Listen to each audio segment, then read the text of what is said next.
Hi, welcome to day 178 of the Bible 365 Challenge. I'm reading from the Thematic Bible Reading Plan found at BibleStudyTools.com. Today, I'll be covering 2 Kings chapter 7, chapter 8, and Mark chapter 8. So, 2 Kings chapter 7. Elisha replied, "Hear the word of the Lord. This is what the Lord says. About this time tomorrow, a seah of the finest flour will sell for a shekel, and 2 seahs of barley for a shekel at the gate of Samaria." The officer on whose arm the king was leaning said to the man of God, "Look, even if the Lord should open the floodgates of the heavens, could this happen?" "You will see it with your own eyes," answered Elisha, "but you will not eat any of it." The siege lifted. Now there were 4 men with leprosy at the entrance of the city gate. They said to each other, "Why stay here until we die? If we say, 'We'll go into the city,' the famine is there and we will die. And if we stay here, we will die. So let's go over to the camp of the Arameans and surrender. They will spare us, we live. If they kill us, then we die." At dusk they got up and went to the camp of the Arameans.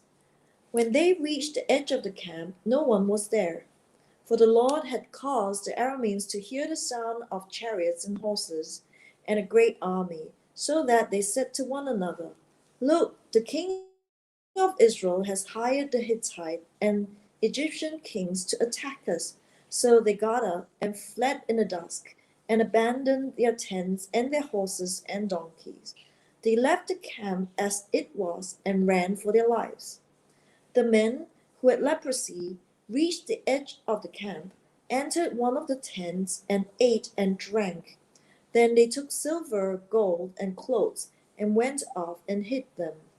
They returned and entered another tent, and took some things from it and hid them also. Then they said to each other, "What we're doing is not right. This is a day of good news, and we are keeping it to ourselves. If we wait until daylight, punishment will overtake us. Let's go at once and report this to the royal palace."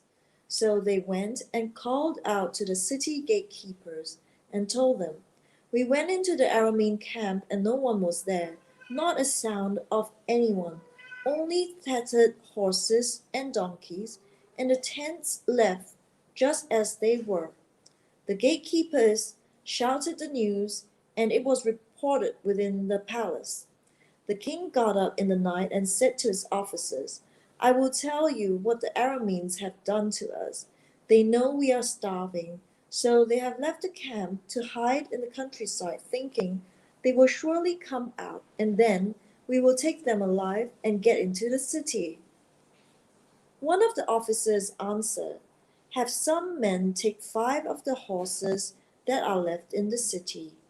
Their plight will be like that of all the Israelites left here. Yes, they will only be like all these Israelites who were doomed. So let us send them to find out what happened." So they selected 2 chariots with their horses, and the king sent them after the Aramean army. He commanded the drivers, "Go and find out what has happened." So they followed them as far as the Jordan, and they found the whole road strewn with clothing and equipment the Arameans had thrown away in their headlong flight. So the messengers returned and reported to the king. Then the people went out and plundered the camp of the Arameans. So a seah of the finest flour sold for a shekel, and 2 seahs of barley sold for a shekel, as the Lord had said. Now the king had put the officer on whose arm he leaned in charge of the gate, and the people trampled him in the gateway, and he died, just as the man of God had foretold when the king came down to his house. It happened as the man of God had said to the king, "About this time tomorrow, A seah of the finest flour will sell for a shekel, and 2 seahs of barley for a shekel at the gate of Samaria. The officer had said to the man of God, Look, even if the Lord should open the floodgates of the heavens, could this happen? The man of God had replied, You will see it with your own eyes, but you will not eat any of it. And that is exactly what happened to him, for the people trampled him in the gateway, and he died. 2 Kings chapter 8. The Shunammite's land restored. Now Elisha had said to the woman whose son had restored to life, Go away with your family and stay for a while wherever you can, because the Lord has decreed a famine in the land that will last 7 years. The woman proceeded to do as the man of God said. She and her family went away and stayed in the land of the Philistines 7 years. At the end of the 7 years, she came back from the land of Philistines and went to appeal to the king for her house and land. The king was talking to Gehazi, the servant of the man of God, and had said, Tell me all about the great things Elisha has done. Just as Gehazi was telling the king how Elisha had restored the dead to life, the woman whose son Elisha had brought back to life came to appeal to the king for her house and land. Gehazi said, This is the woman, my lord the king, and this is her son whom Elisha restored to life. The king asked the woman about it, and she told him. Then he assigned an official to her case and said to him, Give back everything that belonged to her, including all the income from her land from the day she left the country until now. Hazael murders Ben-Hadad. Elisha went to Damascus, and Ben-Hadad, king of Aram, was ill.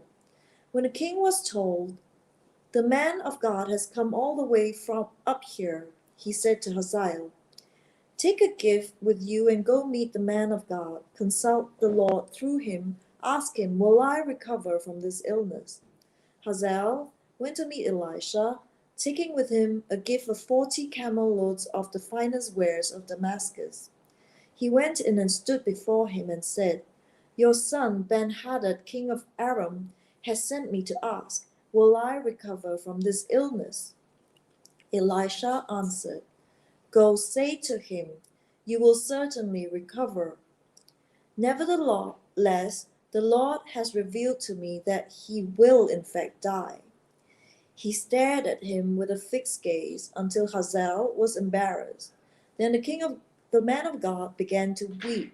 Why is my Lord weeping? Asked Hazael.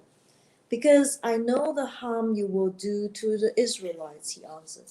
You will set fire to their fortified places, kill their young men with the sword, dash the little children to the ground, and rip open their pregnant women. Hazael said, How could your servant, a mere dog, accomplish such a feat? The Lord has shown me that you will become king of Aram, answered Elisha.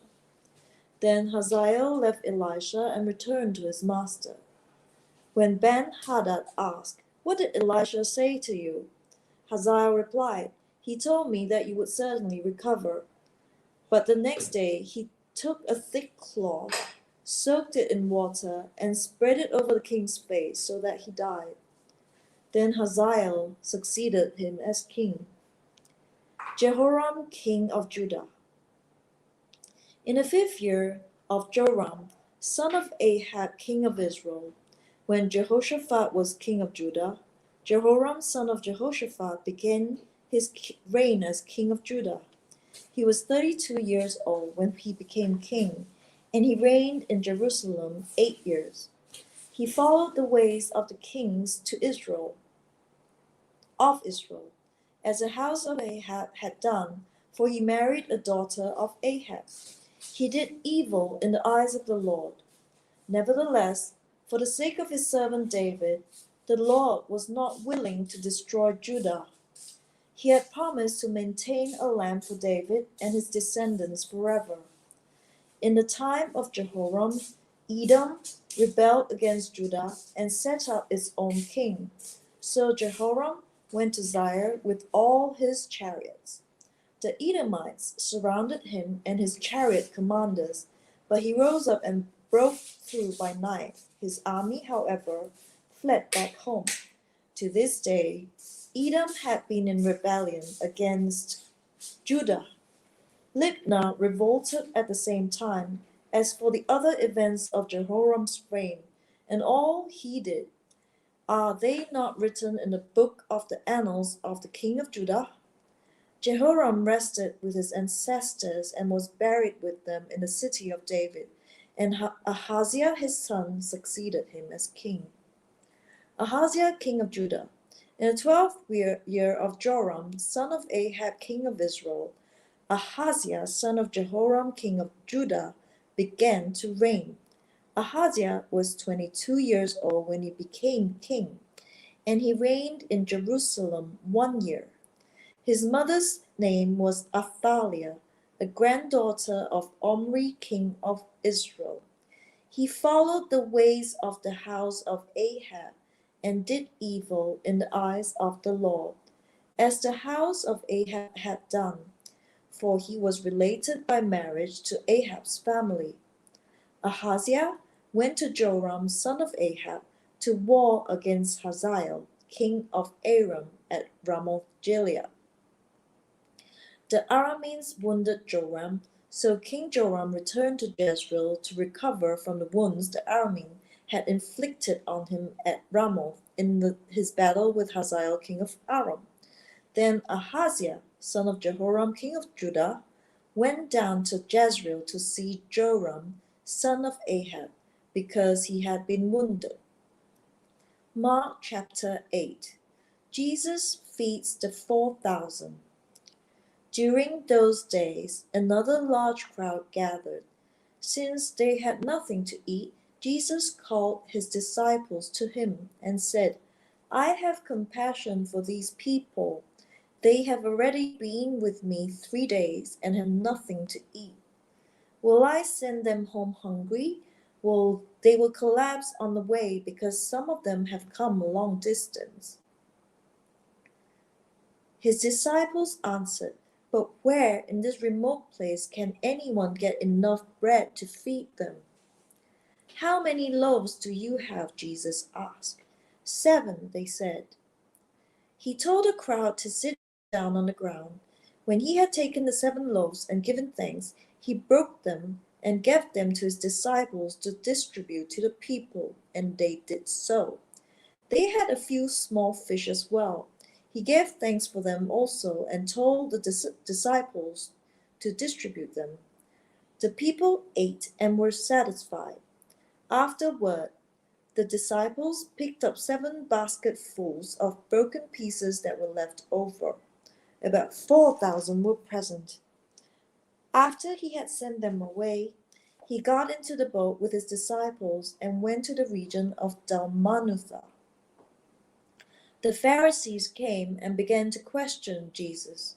To test him, they asked him for a sign from heaven. He sighed deeply and said, Why does this generation ask for a sign? Truly, I tell you, no sign will be given to it. He then left them, got back into the boat, and crossed to the other side. The yeast of the Pharisees and Herod. The disciples had forgotten to bring bread, except for 1 loaf they had with them in the boat. Be careful, Jesus warned them. Watch out for the yeast of the Pharisees and that of Herod. They discussed this with one another and said, It is because we have no bread. Aware of their discussion, Jesus asked them, Why are you talking about having no bread? Do you still not see or understand? Are your hearts hardened? Do you have eyes but fail to see, and ears but fail to hear? And don't you remember? When I broke the 5 loaves for 5,000, how many basketfuls of pieces did you pick up? 12, they replied. And when I broke the 7 loaves for the 4,000, how many basketfuls of pieces do you pick up?" They answered, "7." He said to them, "Do you still not understand?" Jesus heals a blind man at Bethsaida. They came to Bethsaida, and some people brought a blind man and begged Jesus to touch him. He took the blind man by the hand and led him outside the village. When he had spit on the man's eyes and put his hands on him, Jesus asked, "Do you see anything?" He looked up and said, "I see people. They look like trees walking around." Once more, Jesus put his hand on the man's eyes. Then his eyes were opened, his sight was restored, and he saw everything clearly. Jesus sent him home, saying, "Don't even go into the village." Peter declares that Jesus is the Messiah. Jesus and his disciples went to the villages around Caesarea Philippi. On the way, he asked them, "Who do people say I am?" They replied, "Some say John the Baptist, others say Elijah, and still others, one of the prophets." "But what about you?" he asked. "Who do you say I am?" Peter answered, "You are the Messiah." Jesus warned them not to tell anyone about him. Jesus predicts his death. He then began to teach them that the Son of Man must suffer many things and be rejected by the elders, the chief priests, and the teachers of the law, and that he must be killed and after 3 days rise again. He spoke plainly about this, and Peter took him aside and began to rebuke him. But when Jesus turned and looked at his disciples, he rebuked Peter. "Get behind me, Satan," he said. "You do not have in mind the concerns of God, but merely human concerns." Then he called the crowd to him along with his disciples and said, "Whoever wants to be my disciple must deny themselves and take up their cross and follow me. For whoever wants to save their life will lose it. But whoever loses their life for me and for the gospel will save it. What good is it for someone to gain the whole world, yet forfeit their soul? Or what can anyone give in exchange for their soul? If anyone is ashamed of me and my words in this adulterous and sinful generation, the Son of Man will be ashamed of them when he comes in his Father's glory with the holy angels."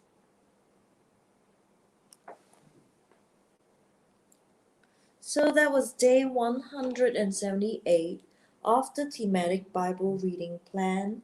I had just read 2 Kings chapter 8, 7 and chapter 8 and Mark chapter 8. I'll see you on day 179.